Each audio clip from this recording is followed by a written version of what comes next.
بسم الله الرحمن الرحيم. الحمد لله رب العالمين، والصلاة والسلام على أشرف الأنبياء والمرسلين، وعلى كل من دعا بدعوته وسن بسنته واهتدى بهديه إلى يوم الدين. رب اشرح لي صدري ويسر لي أمري واحلل عقدة من لساني يفقه قولي.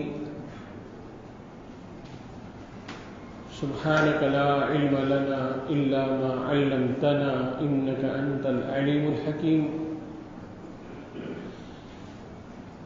اللهم لا فهم لنا إلا ما فهمتنا إنك أنت الجواد الكريم.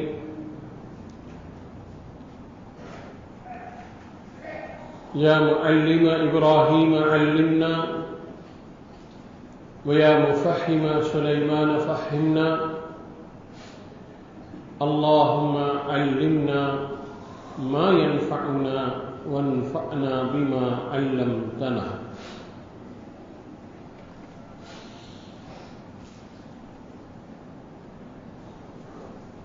دعا فرمائے اللہ تعالی اس مختصر سے وقت میں صحیح نیت کے ساتھ صحیح بات کہنے کی، اس کو سمجھنے کی اور سمجھ کر اس پر عمل کرنے کی توفیق عطا فرمائے. میرے بھائیوں، دوستوں، عزیزوں اور بزرگوں،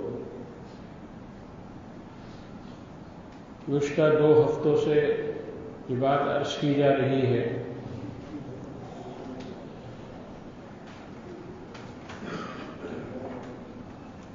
کہ اندرون ملک میں اور بیرون ملک میں جو حالات رونما ہے،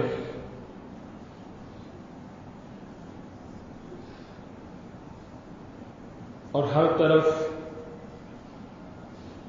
اہل ایمان اور اسلام آزمائش میں ہے،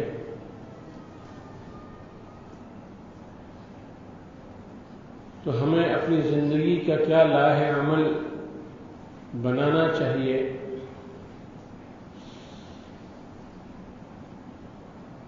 جس کی وجہ سے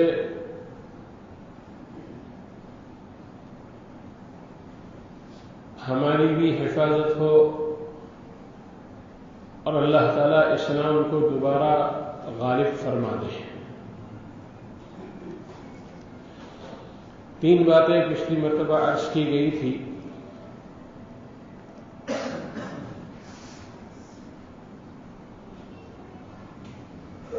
پہلی چیز تھی کلمہ لا الہ الا اللہ محمد الرسول اللہ صلی اللہ علیہ وسلم کا صحت الفاظ کے ساتھ یاد کرنا اور اس کے معنی اور مفہوم کو سمجھنا اور ذہن نشین کرنے کی کوشش کرنا اور اپنی پوری زندگی کو اس کو موافق بنانے کی فکر کرنا.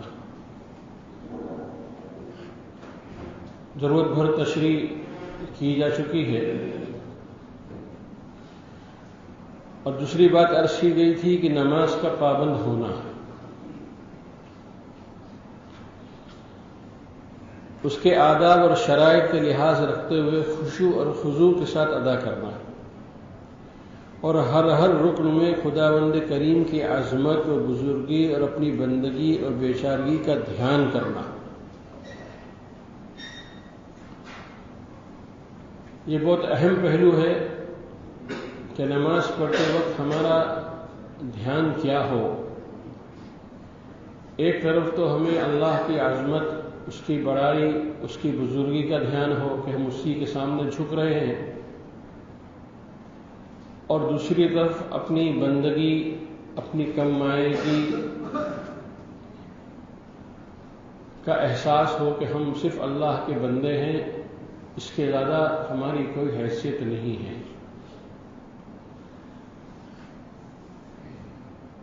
تو نماز اس طرح ادا کی جائے جس طرح ہمارا جسم کعبے کی طرف رخ کر کر کھڑا ہوتا ہے، ہمارا دل بھی اللہ کی طرف متوجہ رہے.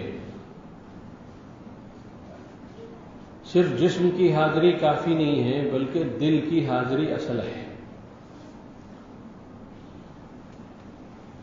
تیسری چیز جو عرض کی گئی تھی وہ قرآن کریم کے ساتھ وابستگی اور دل بستگی پیدا کرنا، کہ قرآن سے ہر ایمان والے کو محبت اور عشق ہو.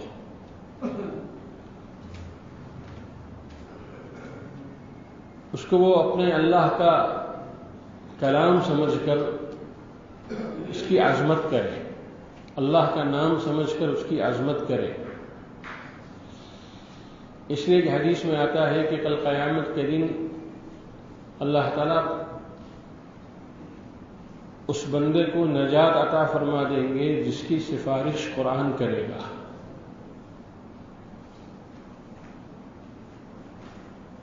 اور اس بندے کی پکڑ ہو جائے گی جس کی سفارش قرآن نہیں کرے گا. تو قرآن سے ہمیں محبت ہو، قرآن کی تلاوت میں ہمارا دل لگتا ہو، اور ہم یہ بارہا اپنے اس تصور کو تازہ کرے، ھذا کلام ربی، یہ میرے پروردگار میرے رب کا یہ کلام ہے. جتنی زیادہ قرآن کی عظمت ہوگی اتنی صاحب قرآن کی بھی عظمت دل میں پیدا ہوگی. تو یہ 3 باتیں پچھلی مرتبہ عرض کی گئی تھی. آج جس بات کو عرض کرنا ہے وہ بھی بہت ضروری ہے، اور اس کا دار و مدار صرف ہم پر نہیں ہے بلکہ ہماری آئندہ آنے والی موجودہ نسل پر بھی ہے. فرماتے ہیں کہ اپنے بچوں اور اپنے محلے اور گاؤں کے لڑکوں اور لڑکیوں کی قرآن مجید اور مذہبی تعلیم کی فکر کرنا اور ہر کام پر اس کو مقدم رکھنا.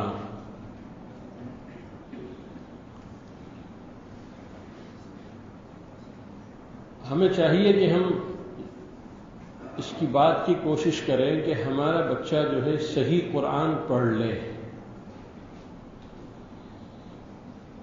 حروف کی ادائیگی بھی صحیح ہو، مخارج بھی صحیح ہو، صفات بھی صحیح ہو.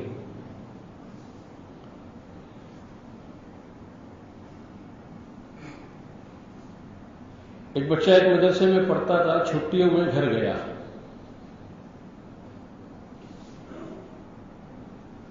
تو اس نے اپنی نانی اماں کو قرآن پڑھتے ہوئے سنا. تو با ادب بچہ تھا، منفٹ اور بے ادب نہیں تھا. اس نے کہا نانی جان ایک بات کہوں، آپ برا تو نہیں مانیں گے؟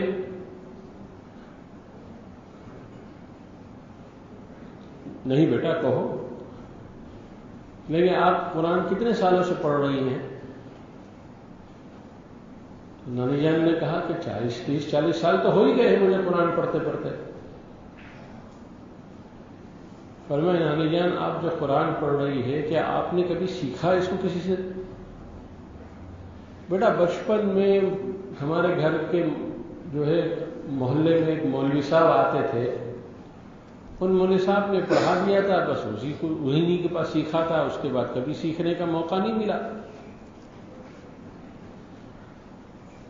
تو بچے نے کہا نانی جان اگر آپ کہیں تو میں ایک 20-25 دن چھٹیوں میں آیا ہوا ہوں، آپ کو قرآن پڑھاؤں کیا؟ لیکن بیٹا بہت اچھی بات ہے، پڑھا. تو اس نے اپنی نانی اماں کو قرآن پڑھانا شروع کیا، اور قرآن کے پڑھانے کے لیے سب سے پہلی چیز جو ہے وہ قاعدہ ہے. اس نے الف، با، تا جو اس کے مخارج ہے جس طرح سے نکلتے ہیں اس طرح بتانا شروع کیا. تو نانی اماں نے کہا کہ بیٹا اب تو عمر اتنی ہو گئی ہے کہ عقل بھی کام نہیں کر رہی ہے، سمجھ میں بھی نہیں آ رہا ہے، میں کیسے یاد کر پاؤں گی، میں کیسے پڑھ پاؤں گی جس طرح تم پڑھانا چاہتے ہو؟ اس نے کہا نہیں نانی اماں آپ گھبرائیے نہیں، بہت آسان ہے. تو پورے 20 دن کی چھٹی میں اس طالب علم نے اپنی نانی اماں کے بڑی مشکل سے جتن کر کے محنت کر کے سورہ فاتحہ صحیح کرائی.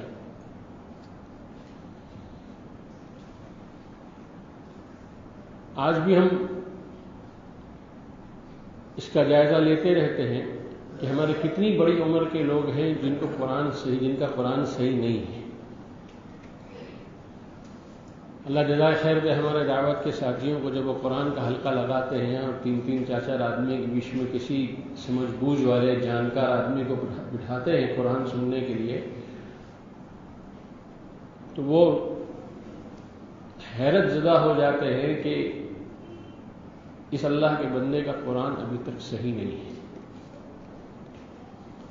کیا آپ نے کبھی اپنا جائزہ دیا کسی کے سامنے؟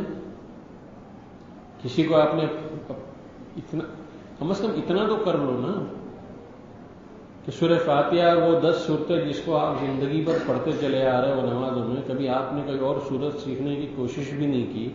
کم از کم سورہ فاتحہ اور 10 صورتوں کو تو صحیح کر لو. اور جو جانتا ہو وہ نہ جاننے والے کو سکھائے، جو نہیں جانتا ہے وہ جاننے والوں کی خوشامد کرے.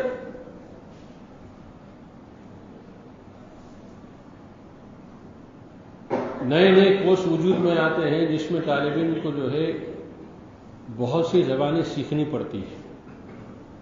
کمپیوٹر مستقل ایک زبان ہے، اس کی ایک زبان ہے، اس کو سیکھنا پڑتا ہے. اس کو فارن ڈپارٹمنٹس کے بہت سے افسران وہ ہوتے ہیں جن کو جس شعبے کی ذمہ داری دی جاتی ہے اس کو اس شعبے میں مختلف غیر ملکی زبان سیکھنا پڑتا ہے. اس کو لیکن ہم مسلمان ہونے کے باوجود ہم نے قرآن نہیں سیکھا. جیسا پڑھتے چلے آ رہے بچپن سے ویسا ہی پڑھ رہے ہیں. نہ شین درست ہے، نہ قاف درست ہے، نہ ہا درست ہے، نہ جیم درست ہے. اس لیے میرے بھائیوں، دوستوں، عزیزوں اور بزرگوں، خود بھی قرآن کسی کو سناؤ اپنے سورہ فاتحہ اور 10 صورتیں، اور اپنی موجودہ نسل کو قرآن سکھانے کا ان کا انتظام کرو. تو حالات نے مجبور کر دیا ہے کہ ہم اس وقت مدرسے نہیں چلا پا رہے ہیں.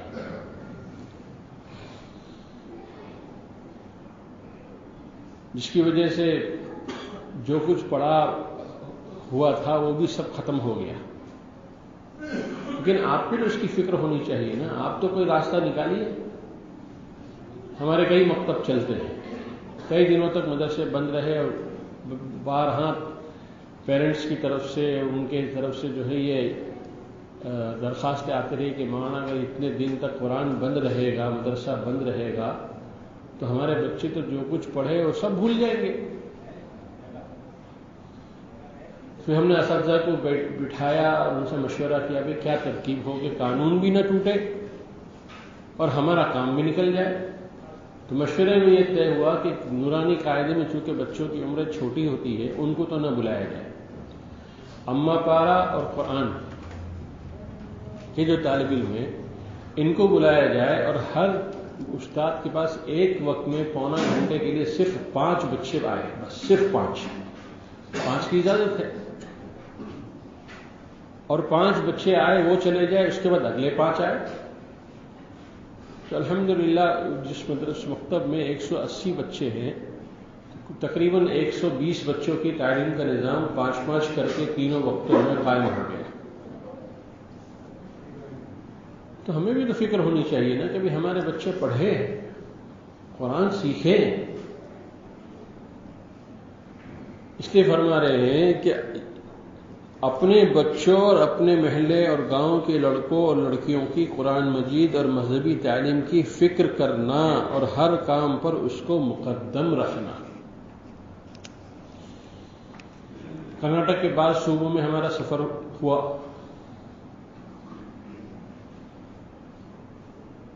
تو ہم نے یہ دیکھا کہ وہاں پر جو ہفتے واری مشورہ ہوتا ہے، شب گزاری ہوتی ہے، جہاں بہت سے امور ہوتے ہیں، وہاں یہ ایک ایک امور یہ بھی ہوتا ہے کہ ہر آدمی اپنے اپنے محلے کا جائزہ لے کہ اس محلے کے کتنے بچے مکتب اور مدرسے میں پڑھ رہے ہیں۔ اگر آپ کو اندازہ ہو رہا ہے کہ اتنے بچے پڑھ رہے ہیں اور اس سے زیادہ کی گنجائش ابھی موجود ہے، پڑھ سکتے ہیں، تو جس طرح ہم دعوت و تبلیغ کی تشکیل کے لیے ان سے ملاقات کرتے ہیں، اس طرح ہمیں ان سے بچوں کے لیے مدرسے میں بچوں کو بھیجنے کے لیے ان کی ذہن سازی کر کے ان کو جو ہے مدرسے میں بھیجنے کے لیے اس کی ضرورت کے تحت ان کی تشکیل کی جائے، ان سے ملاقات کی جائے۔ تو یہ ہمارے دین کے کام کا ایک جز ہے، یہ بہت اہم جز ہے۔ اگر ہم نے اس کی فکر نہیں کی تو آج جو ہمارا حال ہے اس سے بہت برا ہماری نسلوں کا ہوگا۔ پھر آپ آگے اور چلے جائیے کہ اس سے برا جو ہے ان کی نسلوں کا ہوگا۔ پھر ایک وقت آئے گا کہ پورے محلوں کے اندر کوئی قرآن پڑھنے والا، سننے والا باقی نہیں رہے گا، جاننے والا باقی نہیں رہے گا۔ اس لیے ہماری ذمہ داریوں میں سے ایک ذمہ داری ہے کہ ہم اس کی فکر کریں کہ ہمارے محلے میں کتنے بچے ہیں، اس کا سروے کر کے ان بچوں کے والدین سے ترغیب دے کر ان کو مدرسوں کے لیے آمادہ کریں۔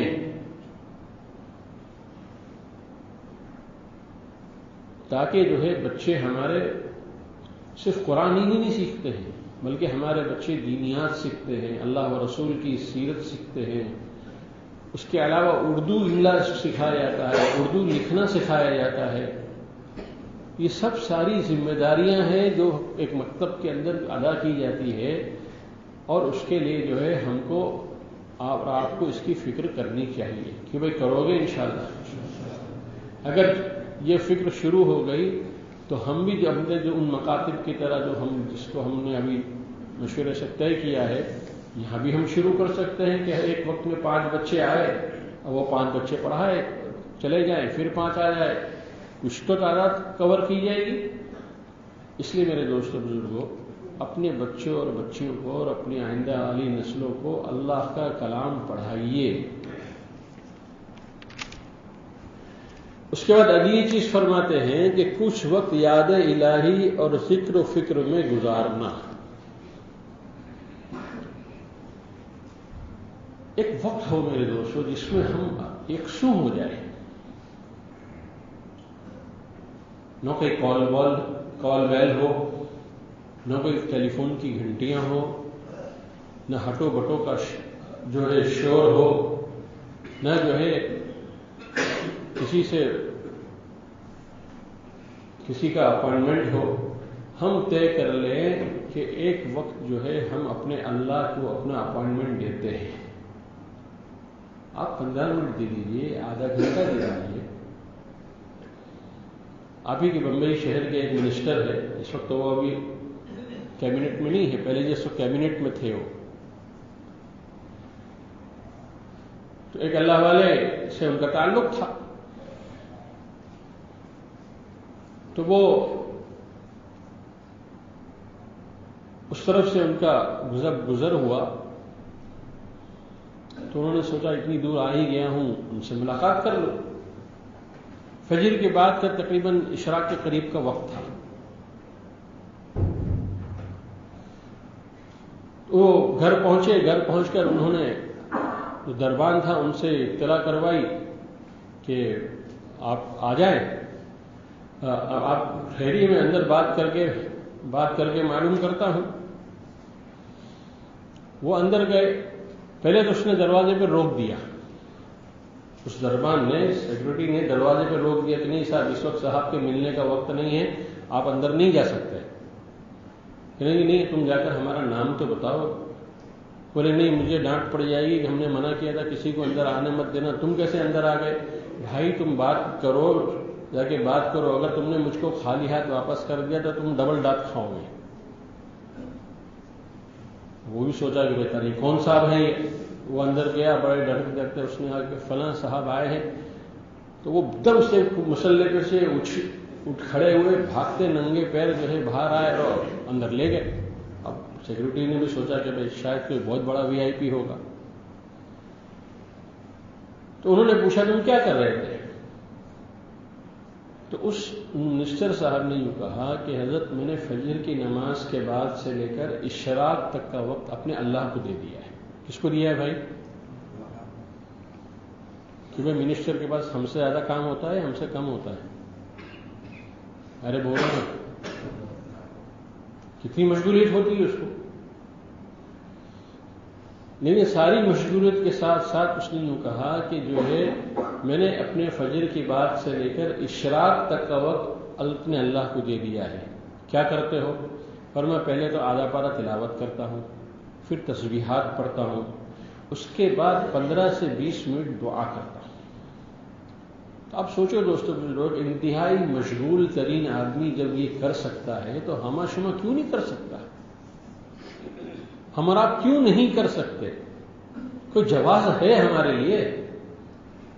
اگر ہم سے پوچھا جائے کہ تم کیوں نہیں کر سکتے تو کیا جواب رہے گا؟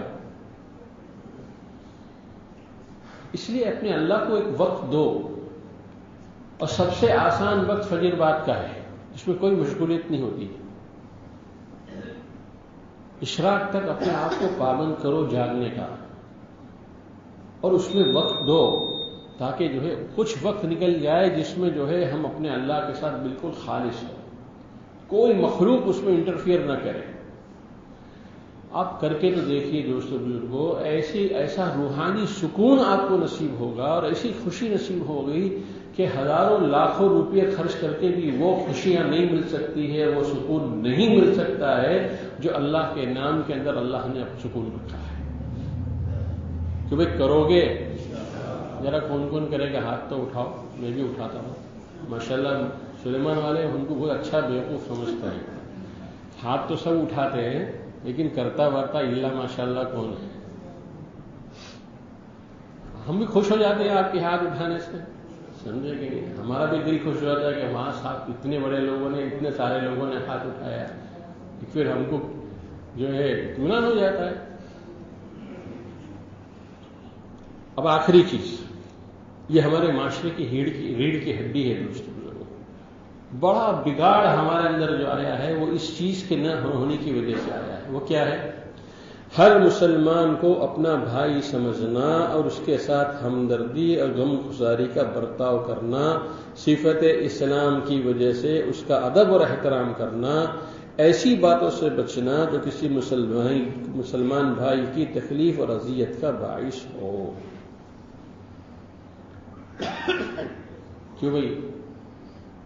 ہے ہمارے اندر یہ صفت؟ ہم تو کسی کے گلا کاٹنے کے لیے دوڑتے ہیں، ٹانگ کھینچنے کے لیے دوڑتے ہیں، اس کو جو ہے بے عزت کرنے کے لیے ہماری محنت ہوتی ہے. اور کیا کہا جا رہا ہے؟ نہیں، ہر مسلمان بھائی کو اپنا بھائی سمجھنا. اور اہم بات یہ ہے کہ صفت اسلام کی وجہ سے اس کا احترام کرنا. کیسا بھی ہے، گنہگار بھی ہو، کیسے بھی ہو، لیکن ایمان تو ہے نا اس کے اندر. اللہ جانے کس وقت وہ ایمان کی چنگاری اتنی بھڑک اٹھے کہ ہم اور آپ پیچھے رہ جائے اور اس کی ایمان کی چنگاری اس کو کہاں سے کہاں تک پہنچا دے. اس لیے اکثر میں یہ جملہ کہا کرتا ہوں کہ اپنے پر مطمئن نہیں ہونا، اپنے پر مطمئن مت ہونا اور دوسرے سے مایوس مت ہونا. اگر آپ دوسرے سے مایوس ہو گئے تو پھر آپ اس کو کبھی اپنے سے قریب نہیں کر سکتے. اور اگر آپ اپنے پر مطمئن ہو گئے تو پھر آپ سمجھ لیجیے آپ کا بیڑا غرق، گئے کام سے آپ. اس لیے ہر ایمان والے کو اپنا بھائی سمجھنا اور اس کو صفت اسلام کی وجہ سے اس کی محبت کرنا، اس کا اکرام کرنا اور ہر تکلیف دہ چیز سے اس کو بچانا، یہ خیر خواہی ہے. یہ ایمانی معاشرے کا ایک اصول ہے. لیکن چونکہ ہماری ہر چیز اپنی ترتیب سے ہٹ گئی ہے، اس لیے جو ہے یہ اصول بھی ہماری زندگی سے نکلتا چلا گیا. ہم عزت کسی کی آج کیوں کرتے ہیں؟ پیسوں کی وجہ سے کرتے ہیں، عہدوں کی وجہ سے کرتے ہیں، منصب کی وجہ سے کرتے ہیں. ہم عزت کسی کی صفت اسلام کی وجہ سے نہیں کرتے. ایک اللہ والے کو کسی سیٹ نے شادی میں بلایا. جب وہ شادی میں پہنچے تو انہوں نے اپنا وہی فقیرانہ انداز، فقیرانہ لباس لے کر پہنچ گئے. تو جو دربان تھا اس نے بولا، اے فقیر کہاں چلا آ رہا ہے؟ میری دعوت ہے. ارے جا، تیرا دماغ خراب ہو گیا کیا؟ یہ بڑے بڑے لوگوں کی دعوت ہے، یہاں بہت بہت وی آئی پیز جمع ہونے والے ہیں، تیری دعوت یہاں کہاں ہے؟ بولے مجھے نہیں جانے دو گے اندر؟ کہاں نہیں جانے دوں گا. کہ اچھا میں واپس جاتا ہوں. وہ گئے واپس جا کے انہوں نے شیروانی پہنی، بہترین لباس پہنا. اب وہ تھوڑا سی دیر میں لباس بدل کے جب واپس وہ فقیر آئے تو وہی دربان جو ہکال رہا تھا اور اندر گھسنے نہیں دے رہا تھا، اس نے سلام سیٹ کر کے جو ہے سیلیوٹ مارا اور تشریف لائیے. وہی سمجھا کہ کوئی بہت بڑے وجہ بھی ہے. ان اللہ والے نے کہا کہ میں اس وقت کھانا کھاؤں گا جب تم میرے ساتھ بیٹھو گے. چلیں گے، بہت اچھا حضور. اور جب کھانے کا ٹیبل سجا تو شروع کیجئے. میزبان نے کہا کہ حضرت شروع کیجئے.